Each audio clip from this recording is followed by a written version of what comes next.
Gloria Starr, International Etiquette and Communication and Manners Coach.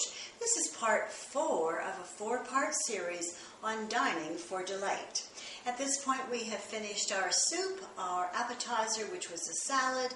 We've also had our entree. At that time, the waitstaff came along and they removed everything that was not related to the dessert portion of the meal. So here we're about to have dessert and coffee. And our napkin is on our lap with the folded part at your tummy, and you are now ready to enjoy the dessert. So our imaginary dessert today is going to be a piece of pie or cake.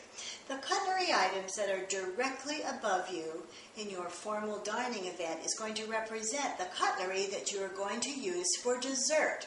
So in that case, we're going to take the items and slide them around. You don't pick them up. Now, in a really nice restaurant, the waitstaff would do that for you because they'll be wearing white gloves. So here I have my cutlery, and I'm ready to begin my dessert. And someone's coming along, and they're pouring me a lovely cup of tea. And the teacup, as we said, the drinks are always on your right, is going to be on your right.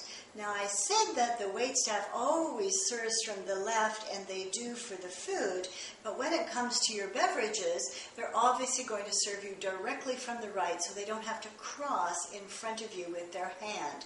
So here I would have my tea, and I have a proportioned size spoon to stir the tea.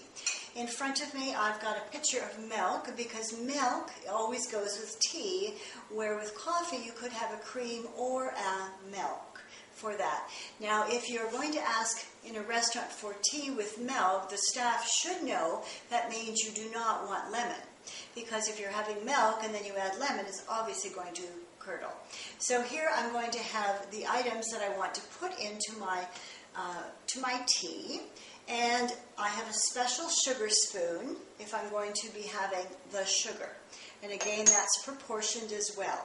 Now, when you take this lid off, you could set it down like this rather than this, which is not very attractive. So you're going to set it like that. And I could have some sugar, but I'm not going to use the group table sugar spoon. I'm just going to put it in there, and then I'm going to put it here and put this around, and then I'm going to pass this on to the next person.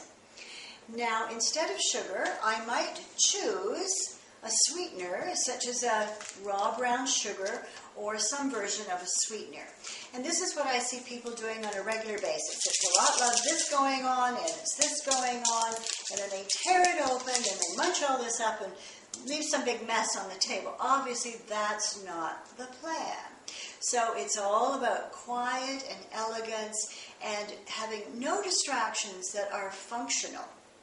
So here, if I'm going to use this, it's going to be just a light tap, and then I'm going to put it into my tea cup and set the empty item, down on my saucer. Then I'm going to use my small spoon to stir. Now, I may decide that I want milk, and then I'm going to put some milk in there, not with this milk touching the cup, but up here. Now, someone else may want this as well, so I'm going to turn it like this and hand it to them in this fashion. And that's so they can pick up the handle rather than handing it to them like this. And then, of course, both of these items would go around the table as well, with the milk handle facing the next person. So it's a very gentle stir, no tapping and no licking the spoon, and then you're bringing the cup up to your face and your lips and having a sip.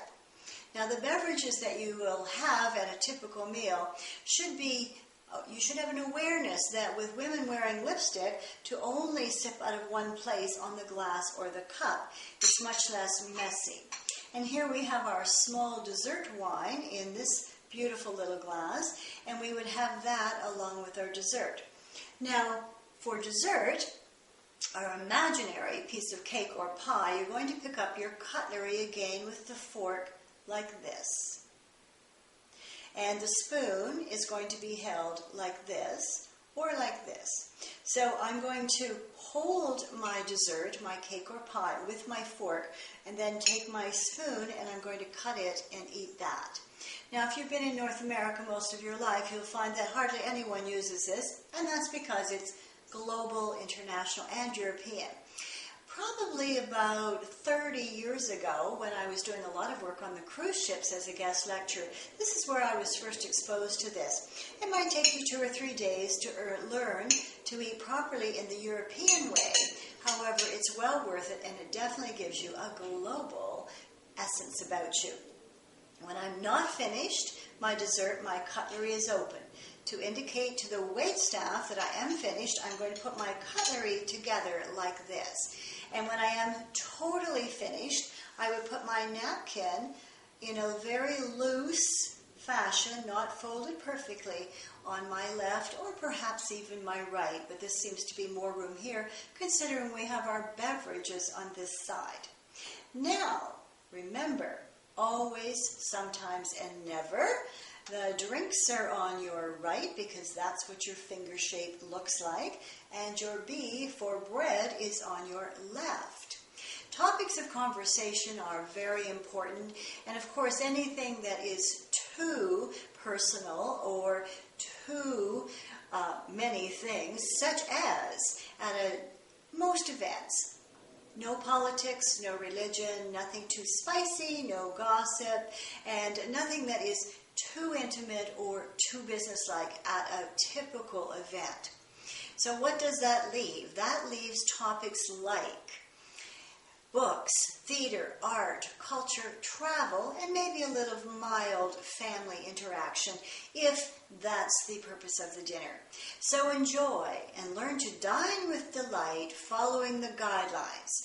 Remember, the more you know, and the more frequently you use it, such as always, you will find that you won't even think about it. It will all just be perfect.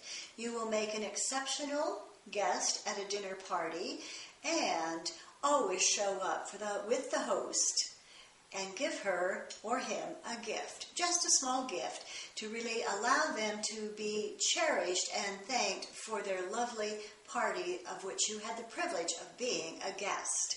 I'm Gloria Starr, International Etiquette and Manners Coach.